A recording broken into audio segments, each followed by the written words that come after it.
In the case of the kidnapper's car, we've eliminated everything. Instead of giving them a number and having them have to say, oh my gosh, this target could be anything in all of time and space, which is very broad. Now we're only narrowing it a tiny bit to anything man-made in time or space. Hi, I was inspired again today to talk about a few things and post some opinions on the internet about the topic that I call Monist politics. What Monist politics is the discussion by many people about what the different ways are to raise the consciousness of humanity. Basically, anytime you hear someone talking about, oh, let's raise the consciousness of humanity and this is how we should do it, well, I call that Monist politics. And what inspired me was another Jeffrey Mishlove interview with Lori Williams, I believe, and she was talking about that. She mentioned that subject, and I'll play a few clips of that interview, and I suggest that you watch it. You go over to Jeffrey Mishlove's channel and subscribe and whatnot.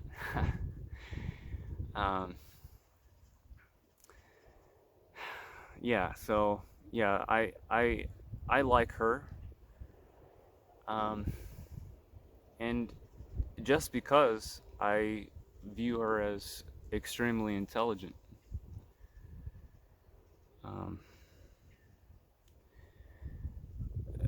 I appreciate that she. Let me just start off by saying that I really appreciate that she stays away from government stuff, because in the realm of remote viewing,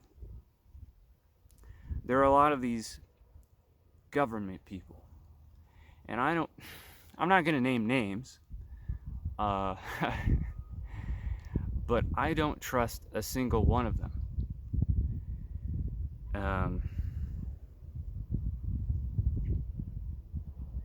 And I have very specific reasons for saying that. Well, anyway, speaking about not trusting people in the government, the last video I was talking about how yada yada yada, chess game, you know, our political situation's just kind of like a chess game, and don't be a pawn, you know, edgy stuff like that. And I kind of wanted to go into that a little bit more to lead up to what I really wanted to say. Again, another lengthy introduction. I'm just gonna ramble on. I don't have any notes. So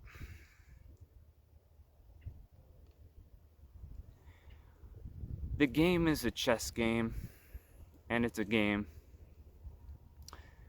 And what does that mean? What does it mean that it's a game? Well, when you hear someone say, it's just a game, bro, what does that mean? It means that, well, the events that take place in the game don't really affect things in real life. That's what it means. So this can happen, that can happen, doesn't really matter. It's just a game, bro. And that's what the players of the game say.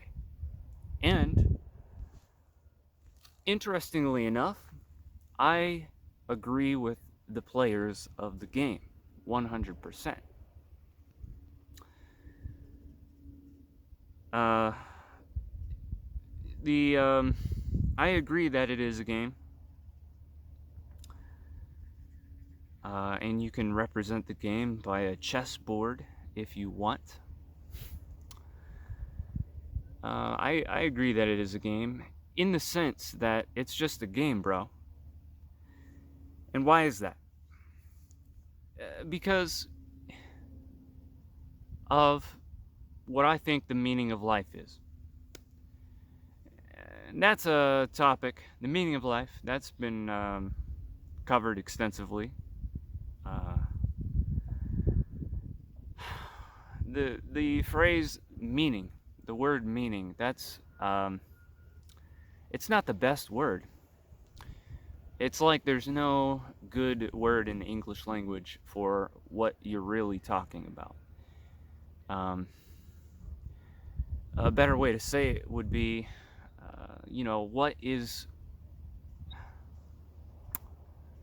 what will happen? What are the events that will happen? And that's a better way to say it.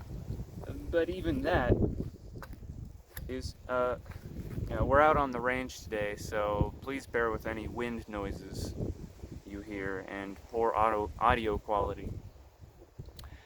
Well, anyway, it's a game. It's just a game, bro. So we're talking about the meaning of life right now. It's a weird way of saying it. The phrase "meaning of life." It's almost like that phrase doesn't help you understand the topic. And a better way to state the word meaning is by saying things that will happen. But even that is not really good. Because the words that will happen or these things will happen implies time, a sequence of events in order, chronological order, time. But in the grand scheme of things, time isn't really like that. I mean, things just kind of are the way they are. And due to the implicate order, reality doesn't, in true reality probably is not a sequence of chronological events in the way that we perceive it. Man, I'm really rambling, aren't I? Let me try and make this concise. Let me be a bit more eloquent if I can.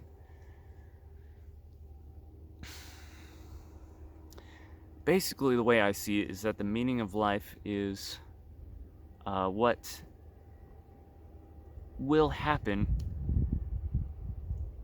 It just will, not because it definitely will, like the probability is really high. It just is. That's just how reality is. And really, stating this is the meaning of life, it's really just a statement about how reality is.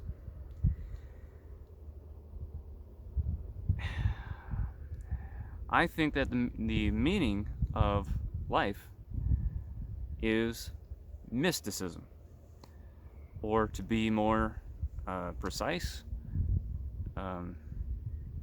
the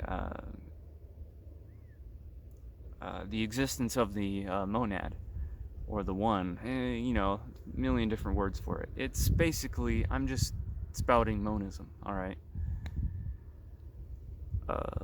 Which is what the players of the game believe. Monism. They're monists. And that's kind of why it's a game. It's because that's just how it is. It doesn't really matter what happens, because whatever happens is going to happen. And I know that sounds like, oh man, he's like philosophical nonsense. No, it's like there's no real good way to say it. I'm not specifically going into, I'm not saying, oh, you have no free will, because things are set in stone. I'm not really saying that. I'm saying that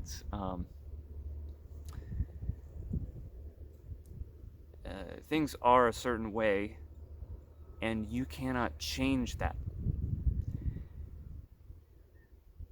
And therefore, reality is a fun game. And it's just a game, bro. Despite all the bad things that have happened and will happen, it's just a game, bro. And that's what monists come to realize. And the monist realizes that it's just a game, bro.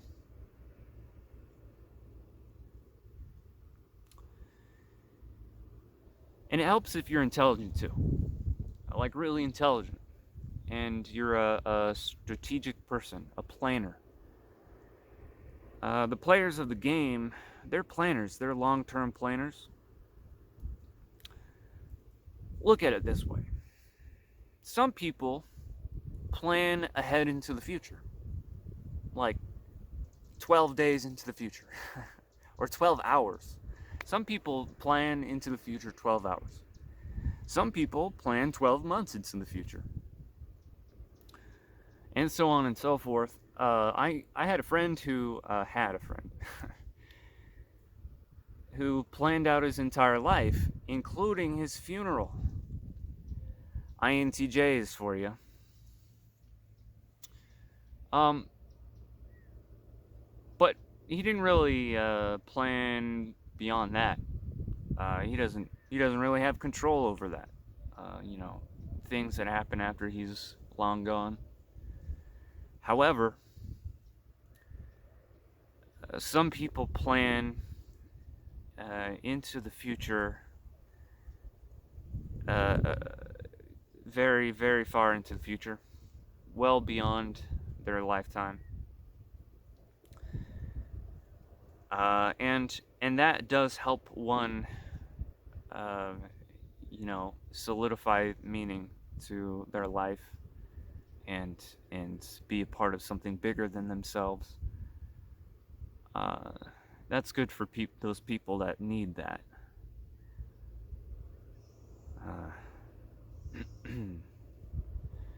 And that's what these players are all about. They're about long-term planning, and I mean long-term planning.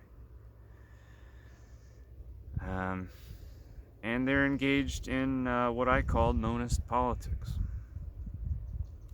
I'm not exactly sure what their strategy, their specific strategies are. Doesn't really matter. That's the fun game part, is talking about, oh man, would this work, would that work?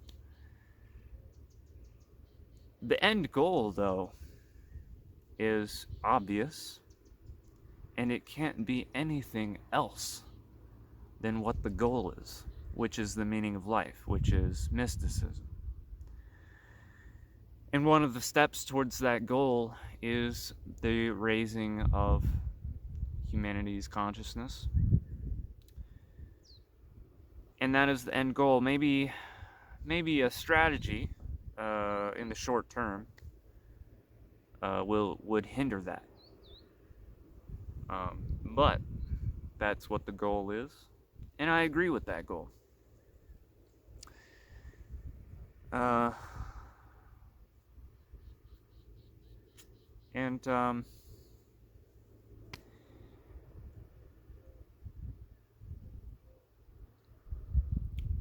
To touch on the mechanism,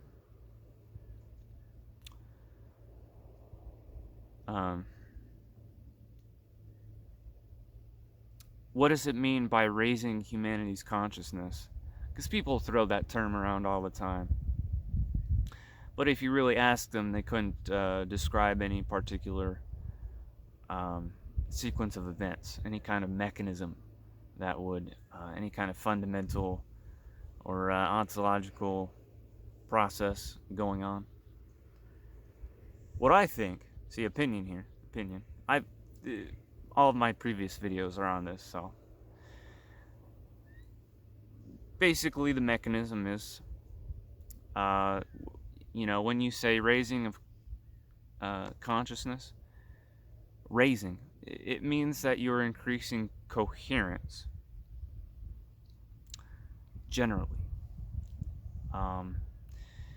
And the structure is self-similar and hierarchical, and every level affects every other level.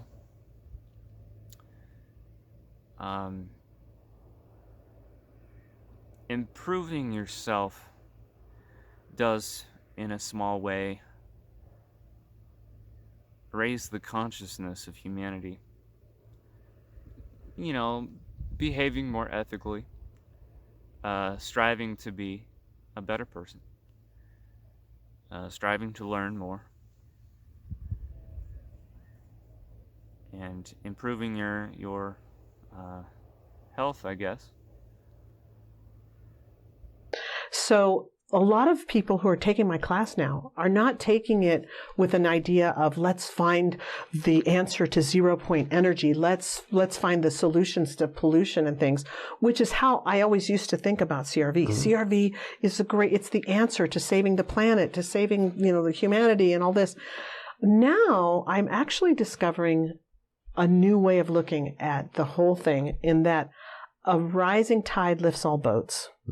And if we can help each individual viewer to find answers within themselves to make them better humans, to make them more fulfilled, to make them happier, to make them manifest better, whatever it ends up being, eventually we're going to hit critical mass, and it's going to cause the consciousness of the entire planet to raise.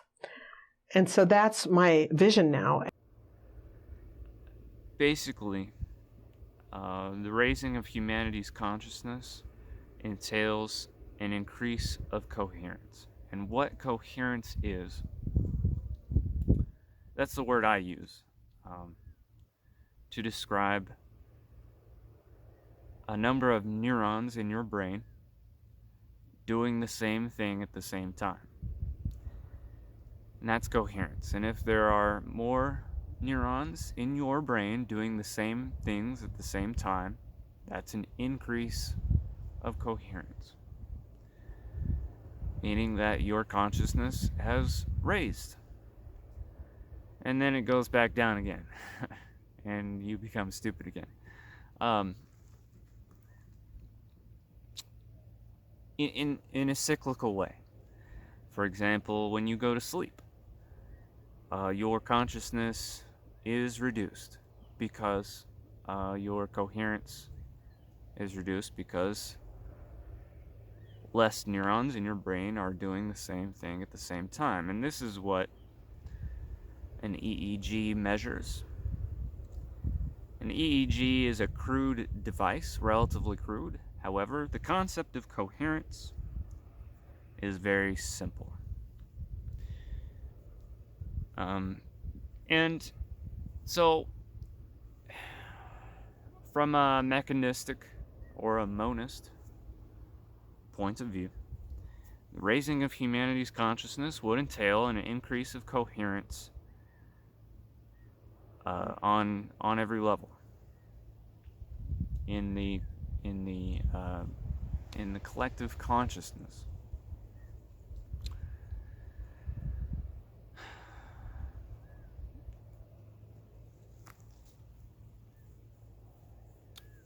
Lori mentioned that some people, when they're asked why they want to get into remote viewing, they'll say something along the lines of, "Oh, I want to be the best remote viewer." That's INTJs for you. Maybe there are some INFJs, but that sounds like INTJs. Again, the people that plan out their own funeral. And they are the mathematician types. Okay, they're the living dictionary, if you will, the thesaurus, encyclopedia.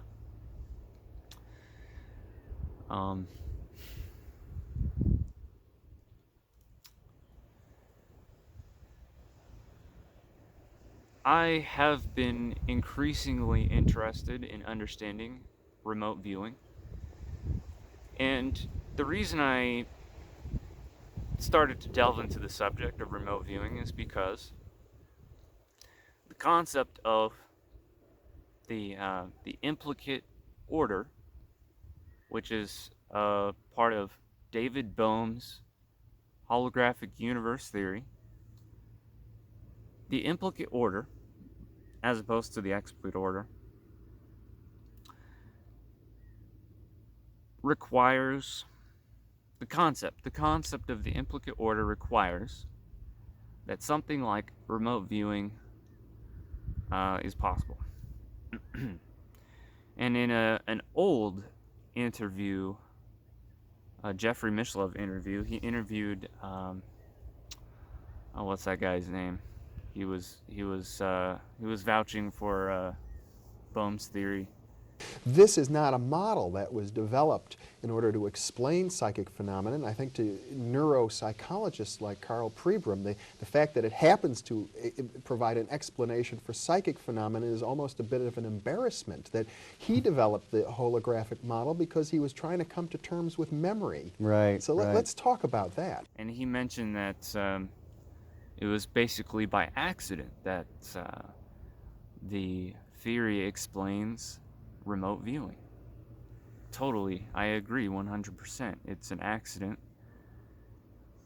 And that is the reason I have started to be interested in remote viewing. And I don't know if I'm like into like becoming a remote viewer. I have to note that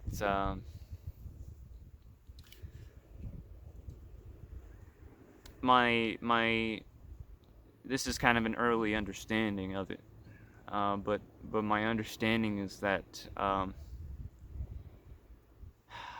one might practice the art and the science of remote viewing for decades and become highly proficient at it, and in some ways that is required. But the essential skill itself, the process that's going on, would be not traveling to a point and acquiring data, acquiring information from the location where the information is at. What's going on is that you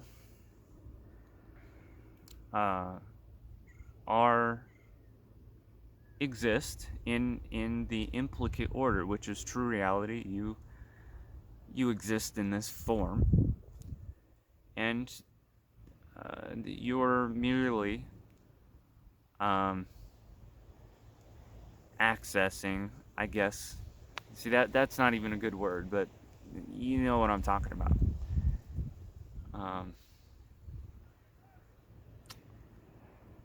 One does not, if this understanding of remote viewing is true, one does not actually go through the motions and do tasks to gain knowledge, because one already knows everything in all of space and time. But memories don't seem to be stored in our heads in the same way that books are stored on a shelf. And it wasn't until the 60s when Pribram encountered the holographic model that says that the whole is contained in every part that he said, aha, this may be what's going on in the brain. And one of the things that Bohm says, because Bohm addresses the topic of psychokinesis, is again, we don't, we may be mistaken to try to approach psychokinesis by saying what energy is leaving the brain to move the object, because as Bohm says, there's no division. We are as connected to that object as borderless, we're a continuum with the object, as the patterns in a carpet. Mm-hmm. So for us to move the object may be, Bohm says, just an act of resonance, of realizing that there's no division between us. Mm-hmm. And therefore, it's reasonable to state that remote viewing and the implicate order, those concepts, destroy this concept we have of knowledge. And really, what you're doing when you're reading a book, for example, you're learning new things. What's really going on is that you are accepting of the truth. You're allowing yourself to unearth the knowledge that you already have. And it is not something that is gained, but it is something that you are merely accepting.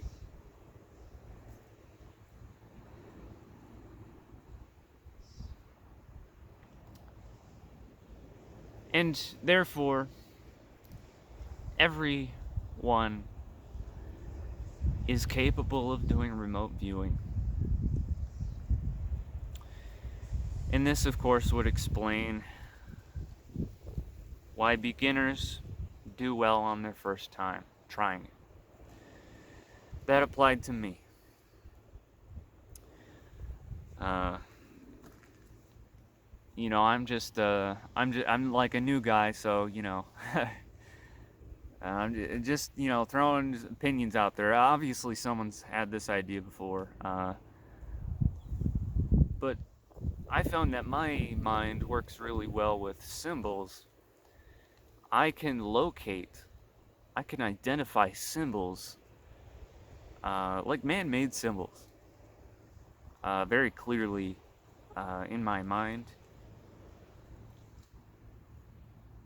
such as where the symbol is located, what color the symbol is, and from this practice I've given myself, I found that that's like an easy method for me, even though symbols get jumbled up in my head.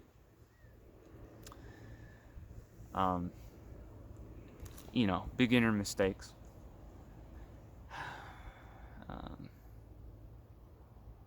Anyway, I just rambling here, just rambling on. A number of years ago, I had a very long list of so I'd ask myself, I'd every once in a while I'd come up with a new reason why I am choosing to follow my passion. And when I came up with a new reason, I'd write it down on this list, and I did that for a few years, and after a while I stopped because the list was so long. It was in the 70s. It's probably in the hundreds by now, but I haven't kept track. Very, very distinct, separate reasons. But fundamentally, the reason is that the meaning of life is mysticism, and everything stems from that. And I'm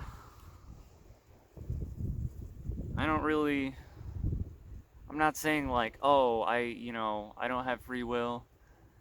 I'm saying that I'm not, it's impossible to go against the grain, so to speak. And that's the long and short of it. I intend on honing my skills in any way that I can.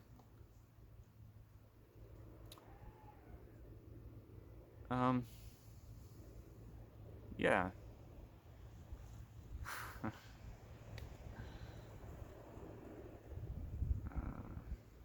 Yeah, I'm a researcher of symbols. I haven't gone into anything about symbols in my I haven't spoken about that at all. And even though my name is Eric Exoteric, which means that I'm trying to lay it all out there, try and explain in common terms what I figured out. I haven't said anything about symbols because I don't know everything yet. I don't know yet. There are a lot of pieces of the puzzle to put together, but the use of symbols is prevalent.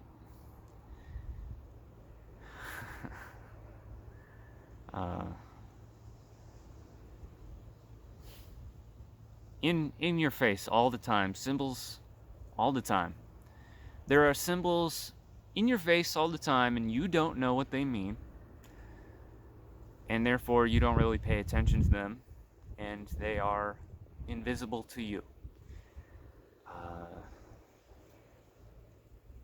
That's kind of like what math is. Like, someone who's not really into math sees like a math equation, and their brain shuts down because they're like, oh man, all these symbols, I don't know what they mean. Because math is basically esoteric. They use super secret symbols that they don't tell you what the symbols are. That's really what mathematics is. Haha, I know the symbols and you don't. Let's be real. Let's be real. That's all mathematics is. And someone who's really good at mathematics, that's not a reason that I would respect someone. Let's just put it that way. I'm not impressed by that, if you will.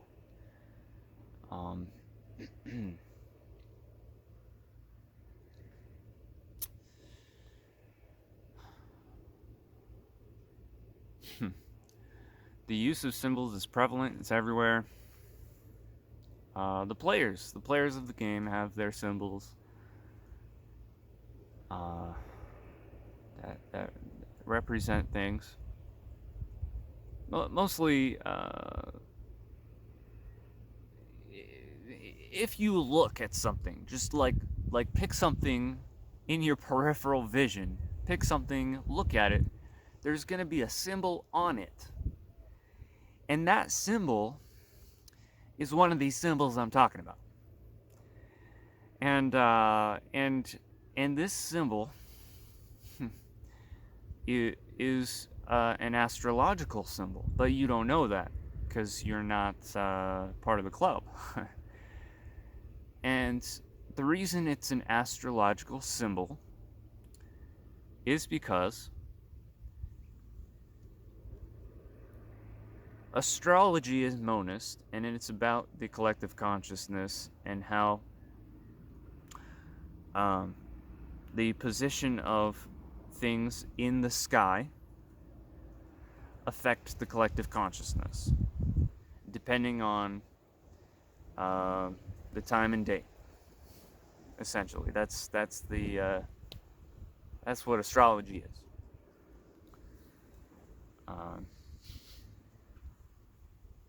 It's not the weird, It's not.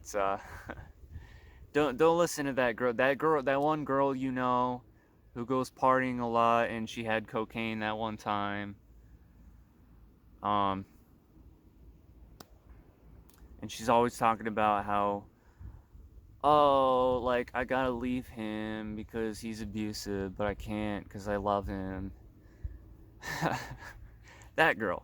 And she's really into astrology. Well, that's not the astrology I'm talking about.